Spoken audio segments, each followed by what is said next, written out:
And we're live. Hello, everybody, and welcome to another episode of This Week in Real Estate, hosted by yours truly. I'm Ray. And we got another exciting week ahead. Lots of news to talk about. This is episode 329. Wow. We've been doing this a long time, y'all. We're broadcasting on a whole bunch of different platforms. We're on YouTube. If you're on YouTube, you can comment. I can display your comment. Elizabeth Nightingale says, hello from Charleston, South Carolina. Yeah, give a shout out. Where are you guys watching from? You can also comment if you're watching on Facebook, LinkedIn, let's see, Twitch and Kick. I can display all those comments. If you're watching on Instagram, though, I'll just have to give you a shout out verbally because I can't display your comment. But I see you guys over there. Let's see, we have... what is Dan up to? That's a good... Wow, that took me way too long to read your username. What is Dan up to? What's up, Lisa Fisher said? Let's see, we have Millie Yagoda over there saying LOL. What's up, Millie? All right, so I see you guys over there. Hang out with us. We have a bunch of real estate news to talk about, to cover today. Is Trump really taking over mortgage companies? Monkey Bakan 2233 says, hi, Unc. What's up? Christina M. Smallhorn over on the YouTube says, yo, yo. Reagan Ray. Reagan. Susan the Real Deal. Hi from Los Angeles. What's up, LA? LA in the hizzy. Yeah, I'm excited about today. All right, thanks everyone for joining. Please share. Do all the YouTube-y stuff.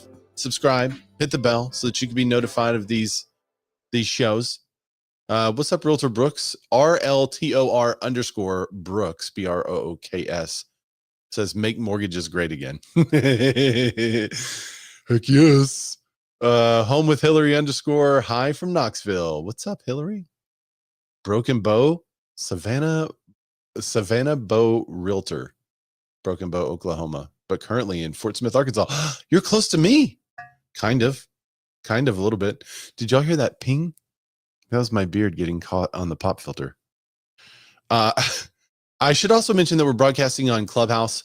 If you want to add your voice to the podcast, you can always hop over to Clubhouse and look for the Real Estate Networking Group or Real Estate Networking Clubhouse. You can join there and then pop up, raise your hand. If you have a real bio, real profile, the admins over there will add you to the conversation. Then you can add your voice to the podcast. Anything about NYC? Kind of. It's more nationwide stuff. All right. So without further ado, is that French? Let's pop in. We also have some Canadian news. I should have mentioned. Canada is getting their first taste of the Sitzer Burnett lawsuits. So we're going to dive into that. Christina Smallhorn said, heard the ping of your luscious beard. Thank you. The beard ping. All right, so let's talk about it first.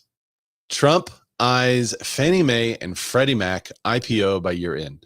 So Trump posted this. I mean, he's great at getting the conversation going, right? He posted this image of him standing above a giant bell that said New York Stock Exchange. And he's clapping his hands, and there's a flag on his right side on the screen left, and it says MAGA listed NYSE, and then it says the Great American Mortgage Corporation. So this caused a complete meltdown on my Facebook as people were saying, "Oh, he's taking over Fannie Mae, Freddie Mac. He's trying to get rich from it." Blah blah blah. I could tell that they did not read the article. Okay, so first, I want to give you a history is not the right word, maybe just a very fast snippet of what's happened so far for Fannie Mae and Freddie Mac, because a lot of people don't know the history.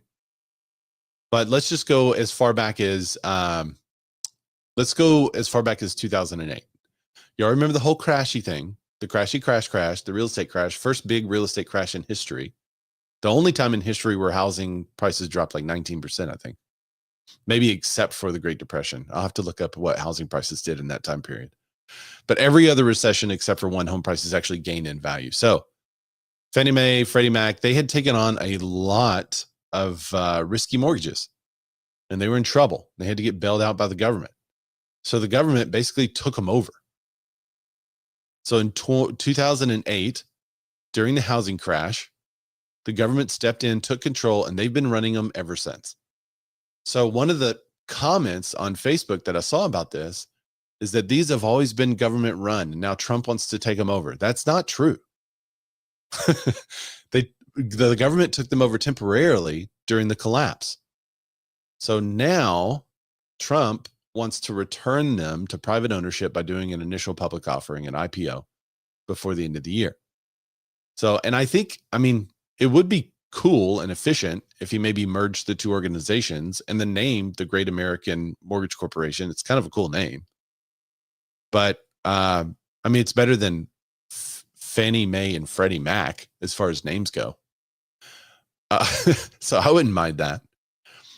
It is a major shift because those two companies right now, they handle about half of the U.S. mortgages. So changing who runs them could affect the housing market. Some possible. Well, let me get into this first. The article. So by Saturday, Trump appeared to confirm the news on Truth Social. He posted an AI-generated image of himself on the NYSE floor. We just talked about that. The potential impact of Fannie Mae and Freddie Mac. There's no guarantee the IPO will move forward by the end of the year, but if it does, numerous questions remain. Would Fannie and Freddie stay a conservatorship or go fully private? Will they merge into one company? And maybe the biggest question, does the government keep its implicit loan guarantee? So the impact on mortgages. If the IPO proceeds without a government guarantee, mortgage rates could rise by 0.6% to 0.9%, according to an estimate from Moody's Analytics. That increase would directly impact monthly payments and overall housing affordability. I guess this increase of not even a full percent, 0.6 to 0.9, I guess that somehow is the additional risk that the public company would be taking on and how they're accounting for it. Maybe. Trump said he wants to keep the guarantee in place, which could stabilize rates and preserve 30-year fixed mortgage. But without it, you could see forced selling from investors and more market volatility. In other words, if there is no more guarantee, they would probably guarantee the ones they've already had. So why would investors sell the ones that they're currently holding? I don't know that answer. If there's no more guarantee, then wouldn't that make those that are guaranteed more valuable? And when you want to hold on to those, why would an investor sell those that have been previously guaranteed? You're not going to go back on the guarantee that you've already given. But anyway, Trump says he wants to keep the guarantee in place. So hopefully that wouldn't happen. Keeping government backstop in place would likely keep mortgage rates lower, meaning the stability of the market. Without it, for selling investors could create volatility. For the they said the same thing. Maybe it's this. For the real estate industry, the IPO could redefine the role of GSEs, impact investor confidence, and influence how easily buyers can access affordable financing.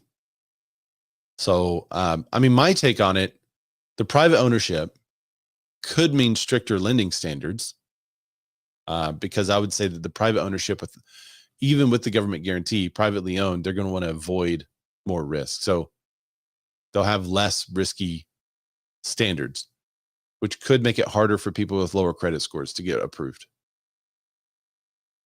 But that's the callback to everything that went wrong in 2006 and 2005 with housing. And there's a reason why mortgage companies collapsed, because they were making very risky loans, sometimes feeling forced to make these risky loans. And then you had this whole subprime mortgage debacle. So I think learning from that, these companies would make less risky loans. Now, a couple of years ago, when people were originally talking about this under a different administration, they were saying that it would if you privatized it, that people would be making more risky loans because the corporations wanted to take the risk, and that would cause housing to fail, falter, crash. Now, under this administration, they're saying that they're not going to take risky loans, and that it would be harder for people to get a loan. So I don't, I don't know. Why is that a different take because of a change of administration? I don't know that answer. Possible innovation in loan products. Without the government control, they could create new mortgage programs, attract customers. They would definitely be aiming for more profitability, though. Profitability and less exposure to risk, I think, overall. So, but wouldn't that make also a stronger financial scenario for the whole, I almost said state, for the whole country? Okay. Let me get some of your comments. Let's see.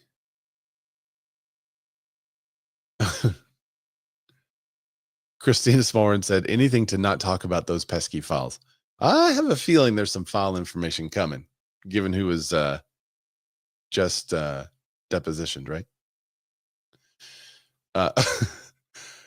Christina said, Great Depression, home prices plummeted dramatically about approximately, 35 to 67. So the Great Recession was the 19.1% drop in 2006 and 2007. And then the Great Depression, they dropped 35 to 67% in some estimates due to widespread economic collapse. So those were the two biggest falls of all time. Christina said, residential construction fell by 95% and homeownership declined as mortgage defaults and evictions became rampant. Are you just Googling and pasting? Thank you. Literary supposition. Winniub. Okay. Just wanted to read the name. Christina says, interest-only loans will go back, maybe? So that would be in the category of taking more risk, right, Christina? You think they would be more open to taking risk if they weren't under the government control, possibly? Scap said there will be nothing great about the American mortgage company. Get ready for more chaos, more rules and regulations, and more requirements. But they would be out of government control. He's saying take them private. The American mortgage company would not be under government control. What's up, Brian Hershey? Brian_Hershey is up in the comments on Instagram. This again, how did I get here? I think it's because you join every week that you get notified.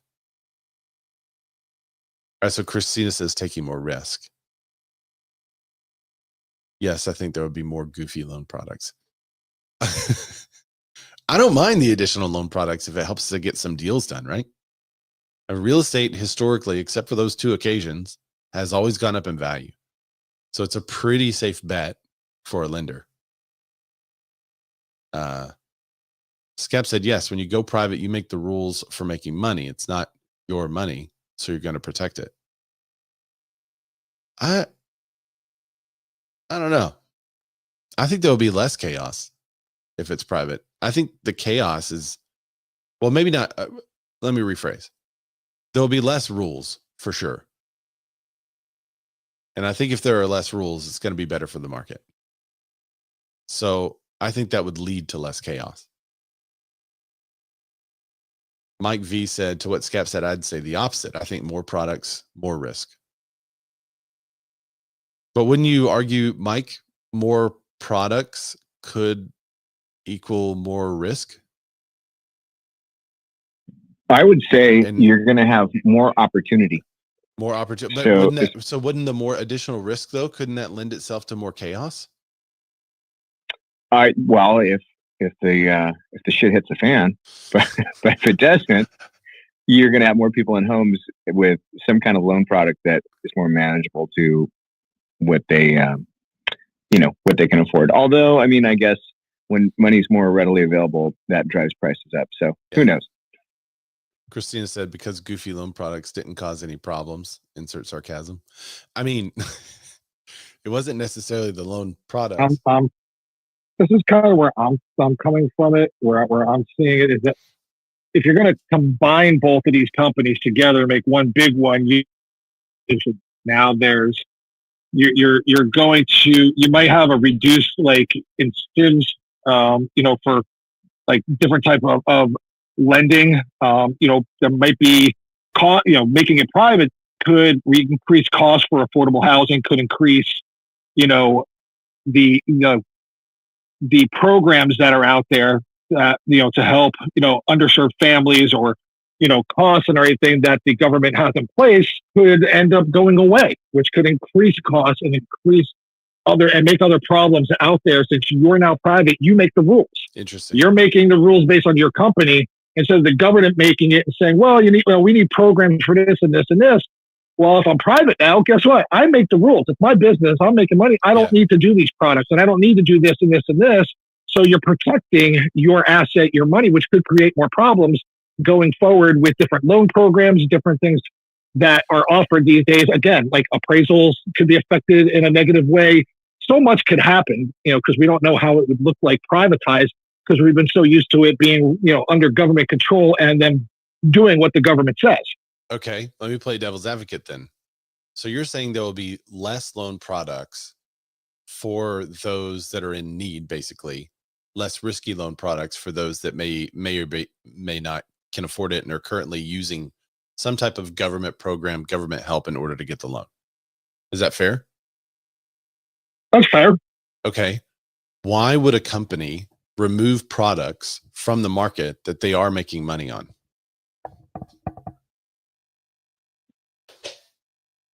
I don't know. I'm just an appraiser, right? I'm just an appraiser, just throwing out ideas. I mean, again, this is what the government's having them do. And maybe they are making money, but again, we don't know what the bottom line is and everything. Yeah. We don't know how that looks, how much money they're making, et cetera on these. The only reason that I can foresee that they would remove a loan product that they are making some money on is if the exposure to risk was too great, that it didn't counterbalance the risk, which means we would have a stronger banking and mortgage industry with less risk. So in that case, it would be less chaotic, but there are also less products going to more people that may or may not need them. Now, I think the government could still offer programs. Just because Fannie Mae, Freddie Mac go private doesn't mean that the government couldn't do something in order to help people that wanted to buy a home the first time that maybe couldn't. But I also think that right now may not be the best time to put a whole bunch of loan products out there and increase the number of buyers in a market when so much of the country is still having supply issues. And I think, in my opinion, even though everyone's talking about supply going up, everyone's talking about how the market is currently changing right now, and now it's more of a buyer side issue. That's just because rates are high. As soon as rates go back down, or if rates were to go back into the fives, the market is going to take off and it's going to be nuts again. So we really don't have the inventory to support the actual buyer demand if the rate was in the fives. But the buyer demand at 6 and 7, yeah, we've got enough inventory for that. I think it's more balanced. Christina says, oh wait, Elizabeth, she said Christina for president 2028. There you go. She'd have to take a pay cut. Christina said risky mortgages, short-term gains. I don't know. I just don't see it. If it's a for-profit, how do lenders make money? If it's for-profit, how do lenders make a profit? By lending. The Steph Scott said, this is so true. Thanks for watching over on Instagram. Christina said, banks know they will get a bailout if they make risky predatory loans for low-income families. But wait, can't they make loans for low-income families that are not risky or predatory? How would they do that? Because they do have to account for the risk on some way or another, right? So it could be a loan for a low-income family that's not risky or predatory, right?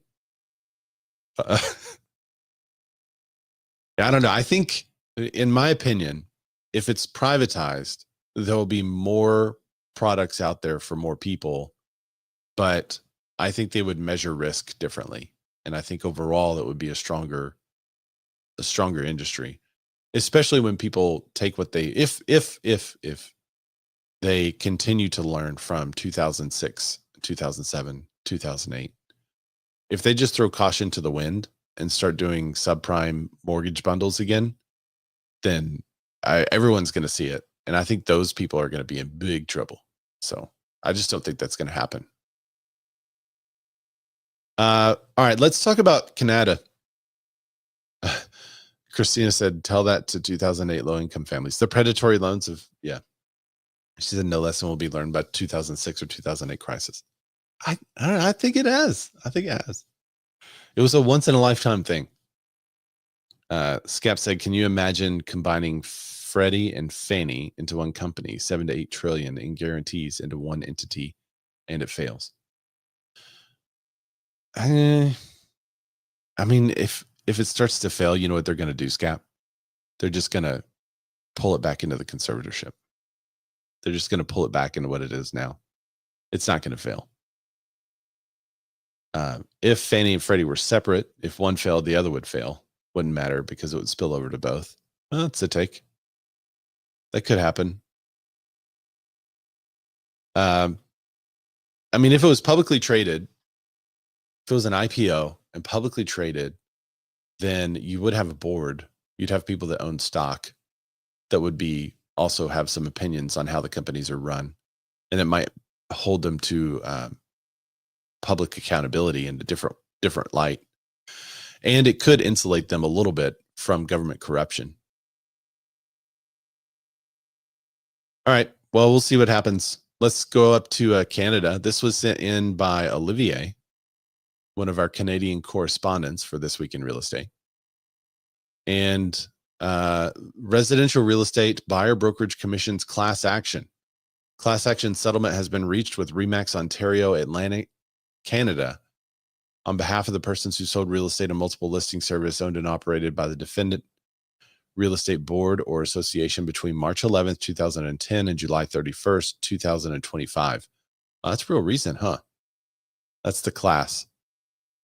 The settlement is tiny, though. Remax is to pay $7.8 million. And 2, cooperate in the ongoing prosecution of the class action against non-settling defendants.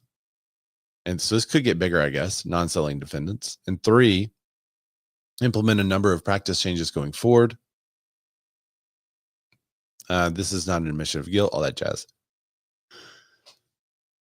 So if attorneys are taking 30% of that, that doesn't leave much for those in the class.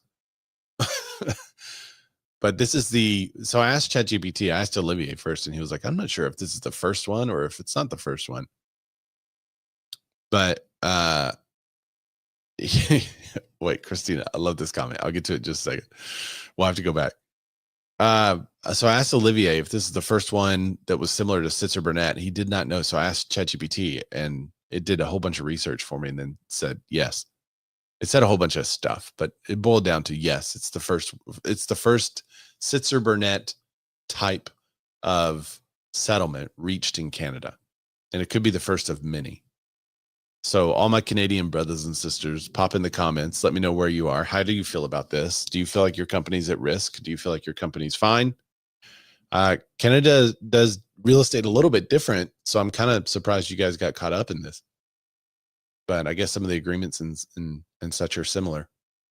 So there you go. You guys can get more information on that. This is on some kind of website that announces these lawsuits. I tried to find some good articles on it, and there wasn't a lot of information out there on it, ironically. So there you go. Canada's first taste of Sitzer Burnett. Now to go back, I want to go back to the mortgage thing with Trump. So I'll share this. Christina said, I don't think this is a free Britney situation. They should stay in the conservatorship.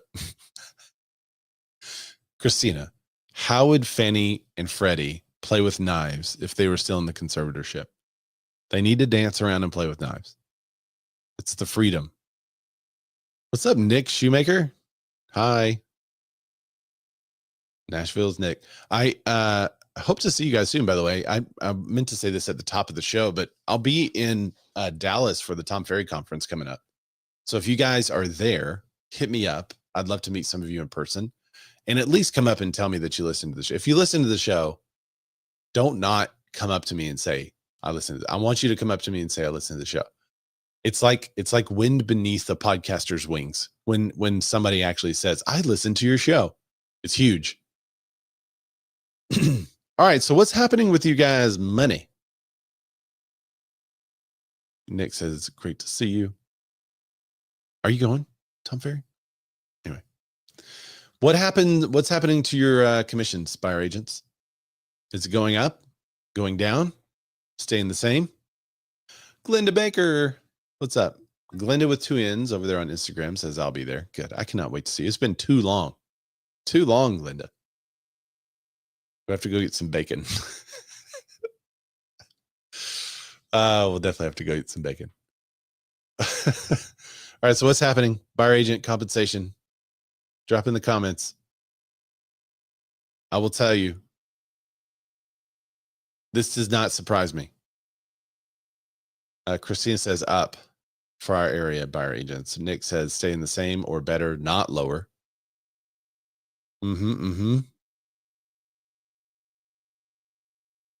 So I ran my numbers. And even though our sales volume, our units are about the same, but even though our sales volume is a little bit lower than it was last year, our gross, our GCI is up. Elizabeth Nightingale said up and down. Well, here's what's happening around the country. Buyer agent commissions tick up to pre-NAR settlement levels. So whoever sold the bill of goods about the settlement, lowering how much consumers pay, they were exactly wrong. Now, interestingly, let's pretend this continues to go up. Could a settlement be reversed based on new information, based on like actual results? Because the premise is I used an agent, therefore I paid more than I had to because their claim couldn't negotiate the compensation with the buyer agent because it was decided by the listing agent and the seller. So if we now see through the data that buyers are paying more, could the settlement be reversed?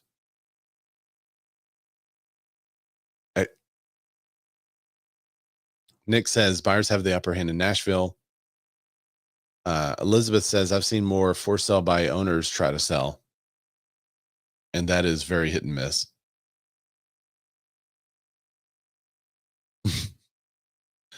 How is this chart by Ray? What do you,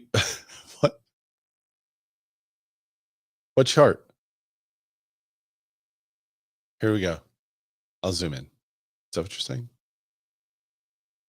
Buyer agent commissions tick up for the 3rd consecutive quarter.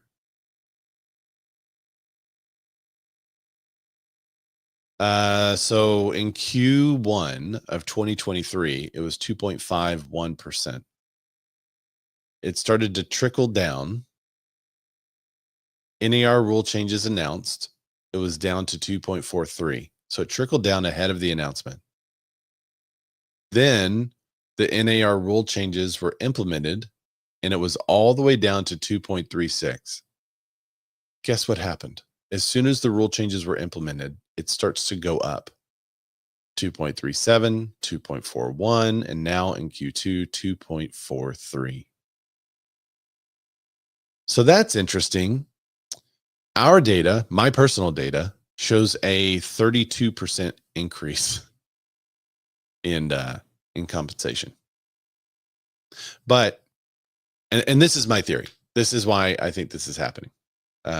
Mike says, in my market, agents are submitting offers with 1% more than customary. Some sellers are afraid to counter back. See?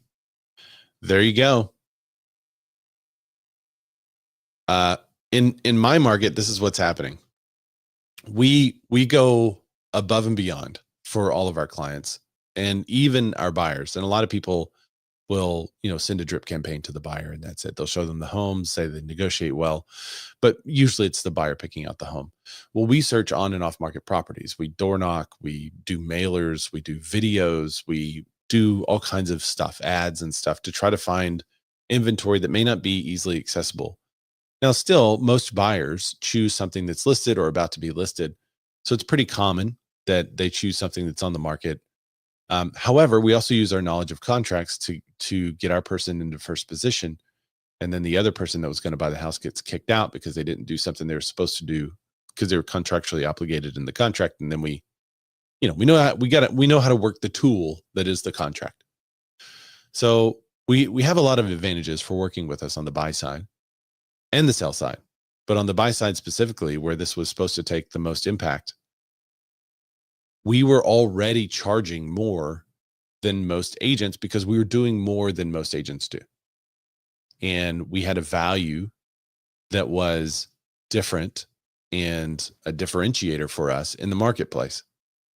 And people were paying it because it's worth it. They have a better chance of getting their home and saving money when they get into their home. So they're okay with paying us a little more money because we're doing so much more than average. So, and we were already telling that to our buyers, and they were already signing up to pay us. And then if for whatever reason, the seller decided not to pay us, they would pay us out of pocket. Now that all of the agents in the marketplace have to do the same pitch and say, you have to pay me. And if the seller doesn't pay you, you have to pay me out of your pocket. Now that all the agents are doing that, then we were able to really differentiate our services, and we're actually making more because we're winning more buyers because they're saying, well, I talked to this guy, I talked to this guy, I talked to this guy. They're doing interviews. And part of that interview now is a compensation factor. Now that is factoring in, more buyers are looking at what they can get, what's the value that they're getting for what they're paying their buyer agent. And because of that, and because we have a differentiated value, we're winning those conversations and selling more. So that's one of the things we've noticed. So we are making more off of every transaction because of now all the agents in the marketplace have to basically say the same thing. We're on level playing field with everyone else. All right. So drop in the comments. Let me know what's happening in your market. Is it going up or down? What's happening to you? We still have a couple of agents that don't understand when we say, yeah, just put the compensation in the offer. They're like, well, can't we have this agreement, or can't we sign this agreement outside of the transaction on how much you would pay me? And I'm like, no, put it in the offer, man. That's the most transparent way to do this, is to have the compensation written into the offer, just like it was a closing cost or anything else. I mean, we think about how shady that would feel if we were like, oh, you want closing cost, but instead of putting it in the offer, the real estate company is going to negotiate with the lender what that closing cost will be for the buyer. And then the buyer never really knows how much in closing costs they had to pay or not pay. People would be up in arms about that scenario. That's exactly what buyer agency used to be. So it makes sense to me. And I have no problem with it being upfront and in the open. We used to tell our clients exactly what the cost was, and I had no problem with that. What's up, Andy? Did you just come up, or did I see you flick your mic because you want to say something? Yeah. Oh, what's up, man? All right. Next up. Oh, this is the same article, but different. Realtor income is up 4% overall, but 62% of the agents made less than 10K.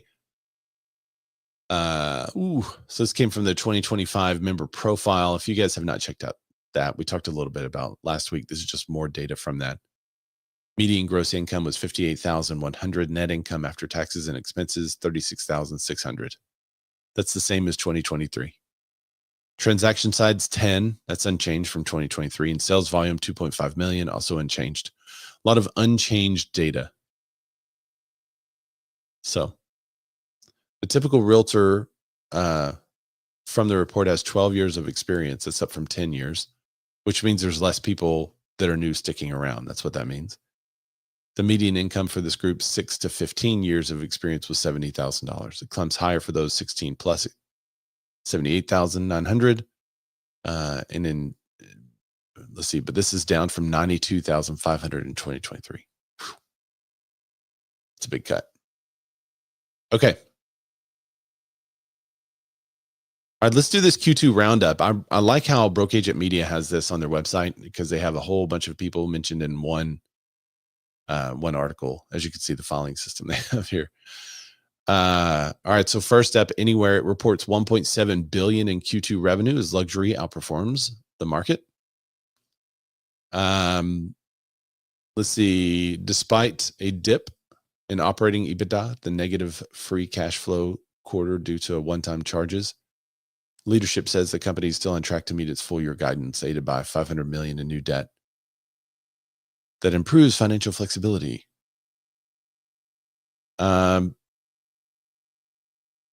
Compass post record Q2 performance with a 2.06 billion in revenue and 20.9% transaction growth. It's its strongest quarter in history, hitting new highs in revenue, net income, cash flow, and market share. The company reported 2.06 billion. Let's see, with 832 new principal agents added to the single quarter and platform engagement climbing to 24 sessions per agent per week. That's interesting how they're measuring their platform engagement. Compass leadership says its tech is a valuable proposition or gaining ground, especially in a tough market. Let's see. I'm not just going to read the numbers because it's boring. They said, Rob Refkin said, for 17 consecutive quarters spanning our entire history as a public company, Compass has outperformed the market on an organic basis. There's never been a quarter since we started measuring this metric where we haven't grown faster than the market. CoStar hit its record 93 million in net bookings in Q2. Company posted all-time high of 93 million in net bookings, with apartments.com, homes.com leading the charge. Homes.com saw 56% quarter-over-quarter increase in agent members, fueled by strong demo to close conversation rates.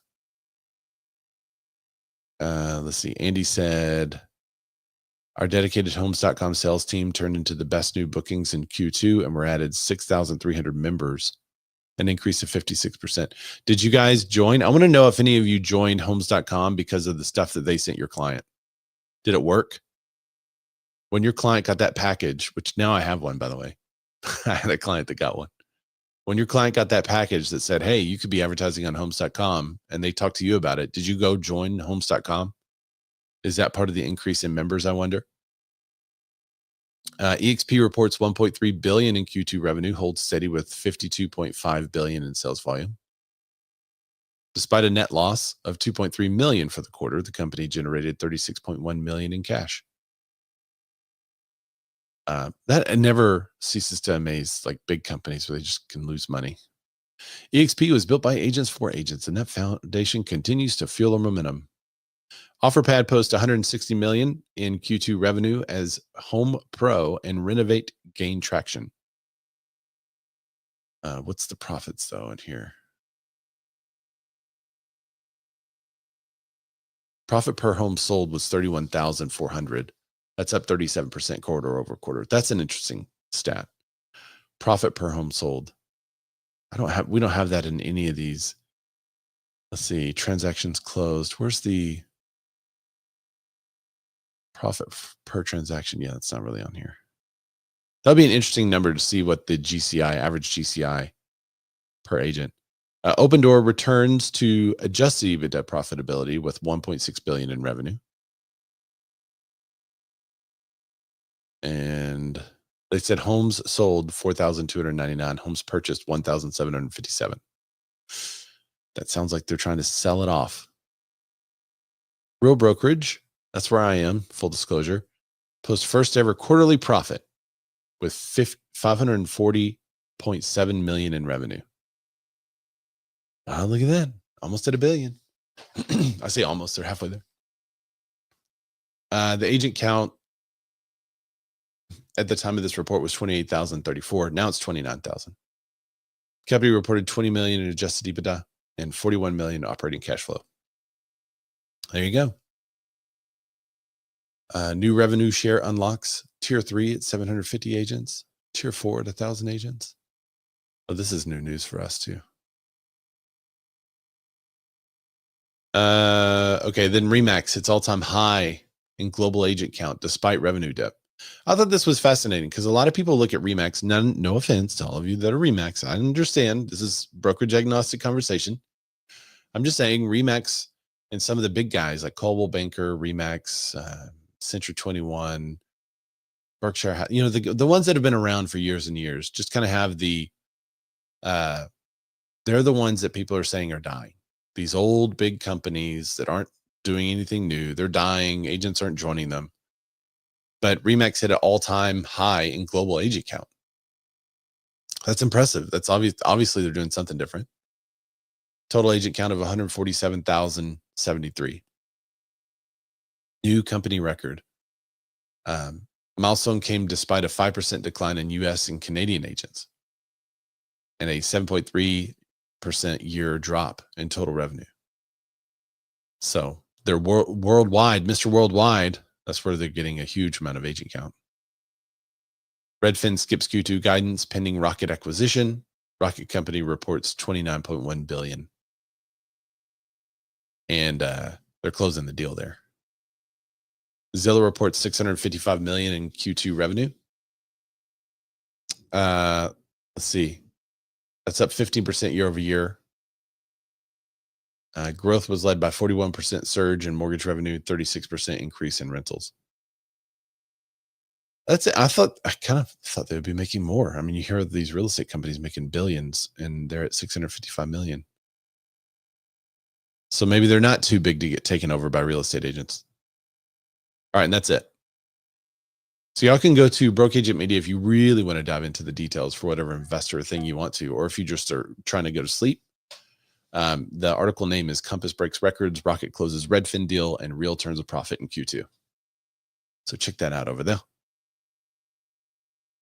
He started the Opendoor stock rally. Now he wants the CEO out. So we talked about this a little bit last week, how this guy started this stock rally saying that he expects Opendoor to hit like $82 or something crazy. And it was at like $2. And then on the phone, the CEO was like, we appreciate all the renewed interest in the company. I mean, it was just not a great call. And now the guy that started that wants the CEO out. He said, where's his reasoning? Over the last month, my X impressions have exploded talking about these stocks, BT, QQF, whatever there, because everyone was looking for the next CVNA. We think we just found another. They've taken a position in Open, and we believe it could be a 100 bagger over the next few years. So that was the tweet that started it all. And he goes on to say now, the biggest question on my mind is Carrie, Jackson said. Jackson is keeping pressure and awareness on what he says is an opportunity to make Opendoor a real estate platform of the future, and the company could be valued at 100 times higher than it is today. To reach that potential, Jackson said he wants to see changes in leadership team and the board of directors, and he specifically wants Wheeler out. That's not to say they don't have a great people there. They don't have a great people. It just sounded Italian. That's not to say they don't have great people there. Jackson said they have some great people and some not so great people that need to be replaced. That's a very Trumpian phrase. They have great people there and they have some not so great people there that need to be replaced. You've got a CEO who never does interviews, sells stocks constantly, and never buys, Jackson said. Jackson said he wants to be appointed the board of directors within less than 2 weeks, or he'll consider selling his shares and moving on. Oh, that's interesting. Huh. We've got to harness this energy, Jackson said. I sense no sense of the same kind of level of urgency from inside the company. I've never seen that, a hostile takeover from social media. I know it's not really a hostile takeover, but that's interesting. What's it worth? Appraiser Scap said, I wonder if Opendoor and Zillow will use their algorithm to come up with their profits. The algorithm is going to get you. All right, let's switch to some economic news. Gary Keller said real estate could be in a recession until late 2006. That was pretty good, actually. That was with my mouth, but let's just see. That was pretty good, see? Gary Keller's 2025 State of the Housing Market address felt like deja vu as Keller Williams co-founder explained the catch-22 that's keeping the housing market in a recession. These are tough times. Make no mistake about it, he said to a crowd of nearly 4,000 KW agents and brokers. The United States in particular is not in a recession. Real estate is. And real estate has been, right? Here's the bottom line. And that is shifts happen. They just do, he added. And for us, it always starts with the tactic number one. Get real, get right. When you fall, get up and run. When you stumble, gather yourself and run. When you're down, look up and run. When you're scared, find your way and run. When you're happy, embrace your joy and run. And in a shift, run harder. All right, but what do I do? I can see a bunch of agents say, okay, all right. So now what?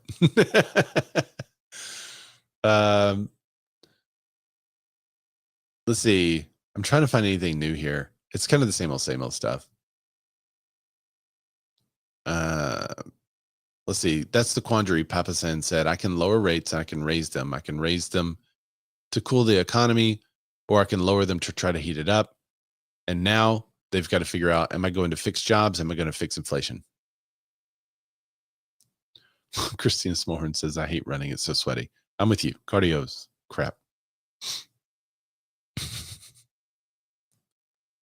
The quandary is impacting the housing market, the panel said, as the cost of borrowing needs to drop so more people can afford homes. However, increased borrowing power leads to more competition and higher home prices. It's because inventory. That's real inventory demand. Gonzalez said the U.S. economy and housing market faces catch-22 in the 70s when the financial burden of Vietnam's war, a burgeoning oil crisis, and increased manufacturing competition threw the country into a tailspin. Keller, who started selling real estate amid the economic crash, said mortgage rates skyrocketed to 18%, far above the current 6.71% average interest rate for 30-year fixed mortgages. The panelists said current economic uncertainties have led to lower transaction sides. However, sales volume gains have remained solid, signaling the opportunity for agents to get their unfair share of the market.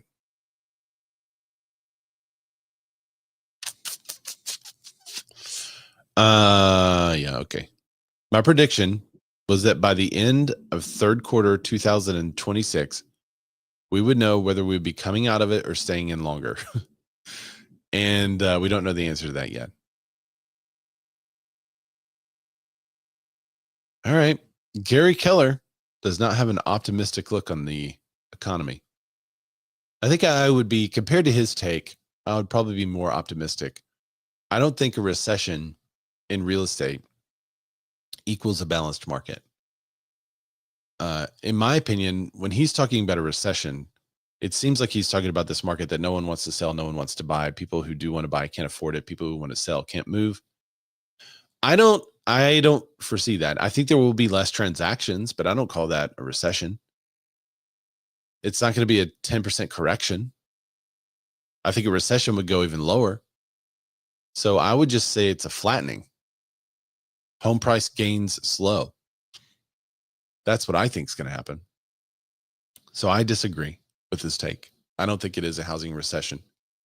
Now, maybe you and your personal real estate business might feel the recession because there is going to be more competition, but I welcome a skills-based economy. I mean, we took 4 listings last week in interviews, multi-interview scenarios. So I love skills-based, and I can win at skills-based. It's harder for me to win when any idiot can put a sign in the yard and sell the house. That's a hard market to compete in, because that person's going to discount their commissions because they're not doing anything. They're not buying any videos or whatever. And would they have sold it for more than I've sold it for? Maybe, maybe not. If we had all the marketing out there and exposed it to a larger number of buyers, would it have sold for even more? Possibly. I mean, that's the idea. But it's selling for enough. So back then, the sellers were not concerned. Now, the sellers are concerned because they're saying all the agents are telling me that if I sell this house after buying it 3 years ago, I'm not going to make any money. I need to maximize the value. And so that's where we come in. So I like skills-based economies. I think it's a huge opportunity. And as he said, it would be time to take market share. All right, so let's look at home prices. They did hit a record high. Latest quarterly data shows. This is from Realtor magazine. Home prices kept climbing in most U.S. metros, about 75% during the second quarter, but the share slipped as signs of a market shift are underway. Still, the national median single-family existing home price rose to a record high in the second quarter.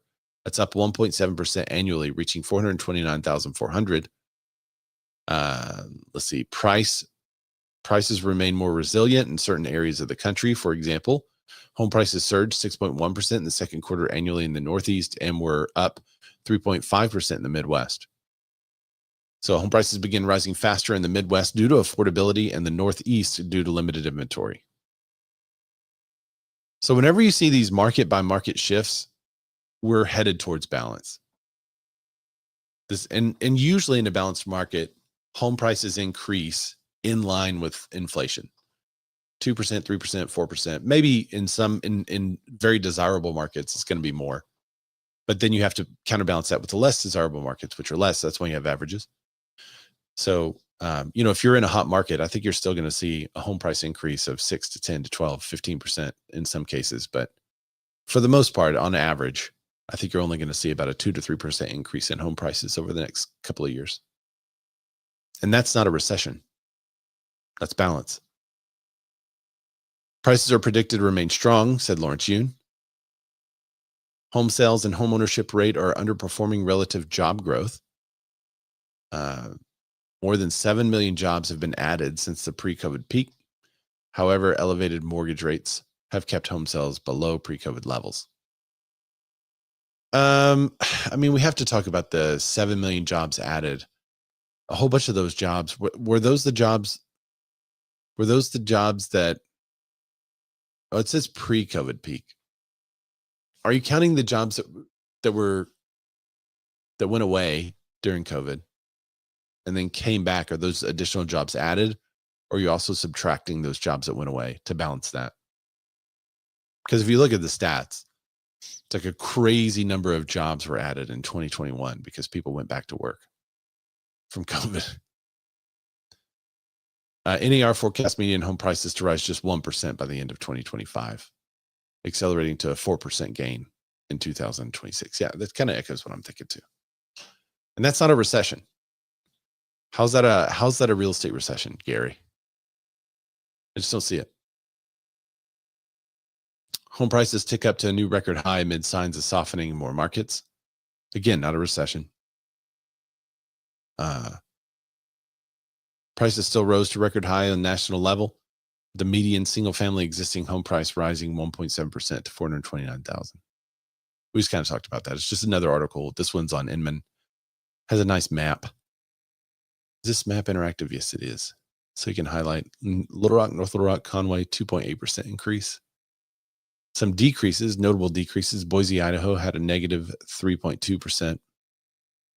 Saline, California, negative 5.5%. And some severe decreases down here in Florida. So it looks like the worst one, Northport, Sarasota, Bradenton, negative 12.4%. Home price changes. So that is a correction over there. Naples, 10%. And then this little Sebastian Vero Beach, 9.3%. What's up, Justin? Justin Conoco, at the beginning of the show today, you have to go back and listen. We talked about the Canadian settlement with Remax, and it was the first settlement that's like Sitzer Burnett like in Canada. And I was wondering how many more of those are going to happen. Do you have any intel on that? Is this going to be a big thing that's coming? Yeah, I think, everybody knows that it's a big thing that's coming for everybody, right? But also watching you guys deal with it over the last couple years and the impact that it's had on the market and how agents do business. I think we last year started changing how we actually do business with clients. So previously we used to have clients, customers, and then self-represented parties. We no longer have the option for customers. So if somebody calls in a listing, I already have to have that buyer agency conversation with them. And part of that is about the commission and how we're paid and everything, right? So, I mean, for myself, it's not going to change anything, but your average agent, I do think, is shaking in their boots. That's kind of what we saw too. And we also covered an article that said since the change here in the US, the average commission for the agent's actually gone up. So yeah, that doesn't surprise me actually, because I mean, if you actually provide value and leverage, we all know this, right? Anything that you buy that is of high value, you'll pay a higher price for. I think it's going to expose a large segment of the marketplace that doesn't actually provide much value. Yeah. Because now that they have to have the conversation, they have to compete in the same way that I was already competing. So now we're chosen more. Yeah. Okay. I think in my market, we're seeing more fees staying the same, but buyer fee going down and listing side going up 0.5%. It's sort of, it's a slow drip effect of this migration of fees. Interesting. So what is it? Your listing side is going down, your buyer side is going up, you said? No, other way around. Other way. So your buyer side, interesting. Your buyer side's going down, your listing side's going up. Well, the first conversation happens with the seller, right? Yeah. So I'm going to list your house for 3%. I'm not listing it for 5%. We'll see what offers look like. And then offers come in and somebody says, okay, I want 2.5% and here's your price. And you say, okay, price is fine, 2%. We did interview a guy who's interviewing with us, and he was looking for a discount agent really. And that's not really our cup of tea, because we outperform. That's what we do, is we make you way more than we cost. And he said he had talked to 2 agents already and they were doing a certain percentage and they wouldn't budge. And both of those 2 agents said, you'll make it up on the buy side. And he was like, what do you mean? He was like, well, you don't have to pay the buyer as much as you used to. That's what these agents were saying. Now, I know for a fact, he told me who the agents were. I know for a fact that one of those agents has paid our fee, and it was more than average. So if this guy lists his house with that person and then I write the offer, he's going to be like, what the heck? I thought you told me I could save money. They're asking for more money. So it's going to be real interesting conversations. And there's been more than one occasion where the listing agent said, yeah, we're giving up part of our compensation so that your buyer could get theirs paid. So it makes me wonder what these conversations behind closed doors are when he said, this is what they said, you'll make it up on the buyer side. We don't say that necessarily. We say, this is our fee, this is what we do. And then when the buyer submits their offer, everything's negotiable, from closing costs to whatever. It's all negotiable. Yeah, there's some opportunist behaviors going on. And I can tell you that I've stayed steady with, we do 5% in my market, and I do 2.5% listings and tell the seller to expect an offer that has 2.5% in it. I mean, the buyer's agents are my sales force. And you know what? If you say it with the wisdom that you have in the market and the confidence that you have in yourself, it's like a horse to water. Yeah. Yeah, I agree. It's the people that stammer over it and aren't really, don't do much business or haven't been in the business that long that can be easily influenced by a seller's demand. They're either stammering over it or they don't have the value to back it up. They don't have a value proposition or a differentiation of value. Totally agree. Yeah. All right, let's we have just a couple more, like literally just 2 more here. This one said, weekly mortgage refi demand shoots 23% higher with riskier loans making a comeback. Uh-oh. Christina Smallhorn, is this what you were talking about? Riskier loans making a comeback, but these are government owned, so right?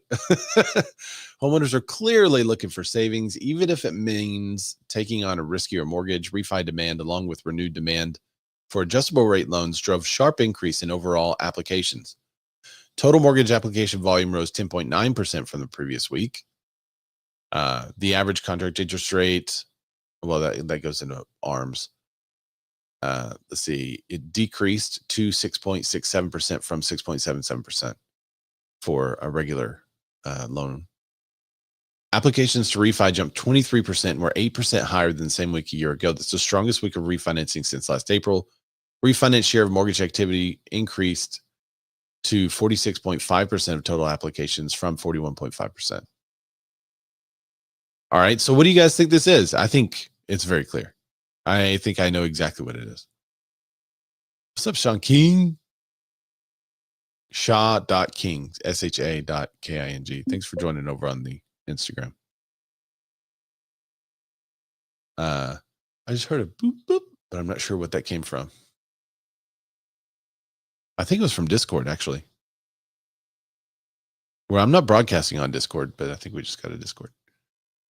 All right, so what I think this is from, y'all remember a couple of years ago, everyone was real high on these rate buy down loans, right? Right as rates started to go up, people are like, oh, you could still get a low rate. Just do the 2-1 buy down. Are we at the end of that one? And are people starting to refi? Maybe. Are we at the end of ARMs, that people were getting ARMs because maybe they couldn't afford the houses? So they're getting the adjustable rate mortgages? Could be. It's starting to come down. Yeah. As seen in other, this is from Joel Kahn, Mortgage Banker Association economist. He said, as seen in other recent refinance bursts, the average loan size grew significantly to 366,400. Borrowers with larger loan sizes continue to be more sensitive to rate movements. Given the relative attractiveness of ARM rates compared to fixed rate loans, ARM applications increased 25% to the highest level since 2022. I wonder if those were people refining their ARM. And ARM share of applications were almost 10%.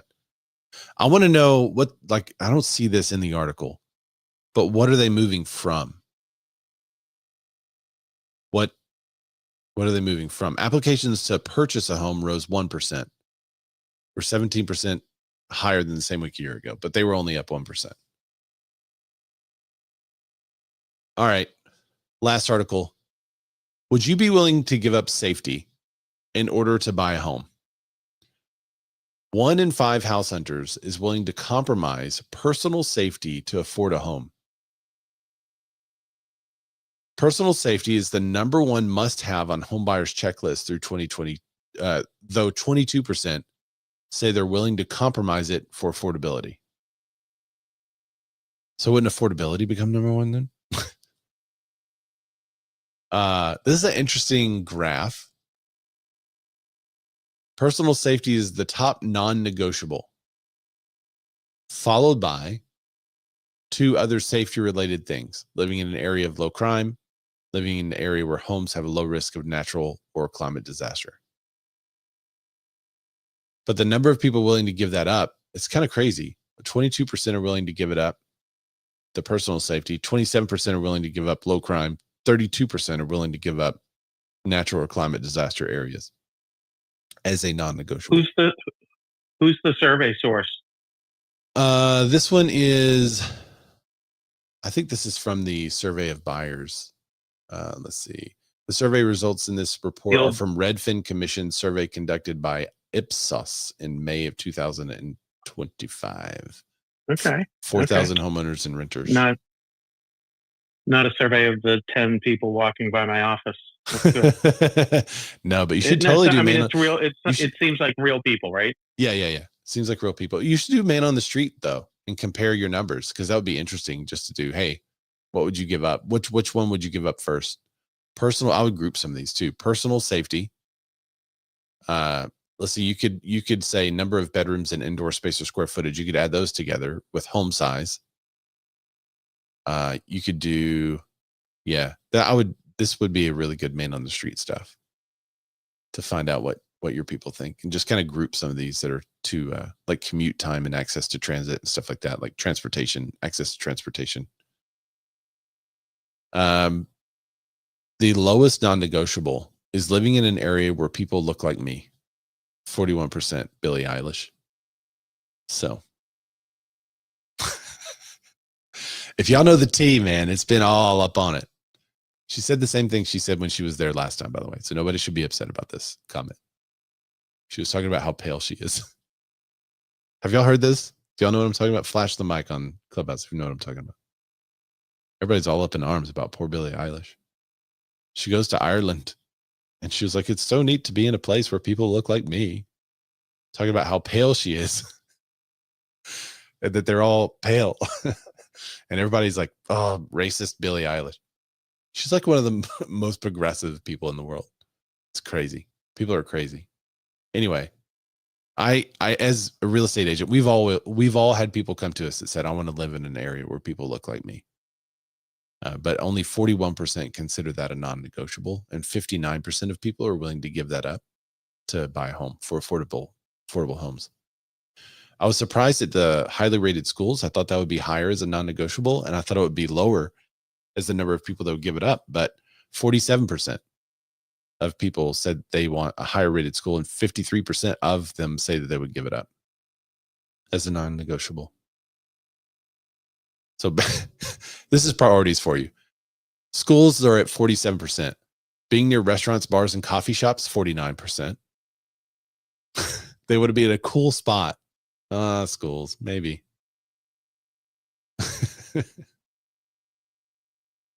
All right. Let's see. Let me check the comments here. Okay, good. We kept up with the comments today on Instagram. It didn't do that thing where it freezes in time. So good. I was able to get to most of the comments. So thank you guys for watching over there. And again, if you are going to Tom Ferry's summit, please let me know. I'd like to meet you in person. I'd like to say hi. If you're listening to this on the podcast, thank you for subscribing there. If you could go to whatever podcatcher you're on after the show and rate the show and tell people what you like about it, what you don't like. Even if you hate it, just rate it so I know. And same thing over there on the YouTube, do the YouTube things. Hit the bell, subscribe, comment. Replay crew, shout out to you guys for making it this far. And thank you guys so much for watching the show. Thank you for all the engagement in the comments. That's why we do it live, baby. Is so we can have people all around the country chime in and give me their 2 cents. So thanks for joining. And I'll see you guys next week. And then the week after is Tom Ferry Summit. So 2 more weeks until then. So one more show until then. Bye, everybody. Oh, I should say, find me on Instagram, Ray Zorback, RayZorback. Bye, y'all.